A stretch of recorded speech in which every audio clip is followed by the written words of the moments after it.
Steel plant ఉద్యోగుల తొలగింపు దారుణమని మాజీ మంత్రి బొత్స సత్యనారాయణ అన్నారు. చంద్రబాబు పవన్ బీజేపీ ఇచ్చిన మాట నిలబెట్టుకోవాలన్నారు. 20 లక్షల ఉద్యోగాలు ఇస్తామని చెప్పి ఉన్న ఉద్యోగులను తొలగిస్తున్నారని మండిపడ్డారు. ఇక మద్యం షాపుల్లో 15,000 మందిని తీసేశారని, 2.5 లక్షల మంది వాలంటీర్లను తొలగించారని అన్నారు. ఆ నాయకులు కానీ వాళ్ళందరూ కూడా ఏం చెప్పారో ఆ మాట కట్టుబడి కార్యక్రమాన్ని నిర్వర్తించాలి, చేయాలనేది మా డిమాండ్గా మేము కోరుతున్నాం.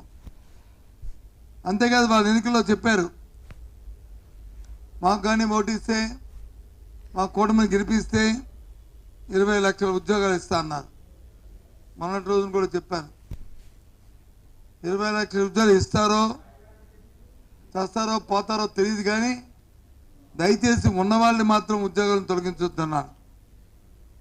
ఇప్పటికీ 100 రోజుల్లో మనం చూస్తున్నాం, ఈ 105 రోజుల్లో మనం చూస్తున్నాం, స్టీల్ ప్లాంట్లో ఉన్న కార్మికులు 3,000, 4,000 సుమారు 4,000 మందిని తొలగించడానికి ఉత్తర్వులు ఇవ్వడమే కాకుండా ప్రభుత్వం జరుపుతున్న ఏదైతే మద్యం మీద విధానం ఉందో ప్రభుత్వ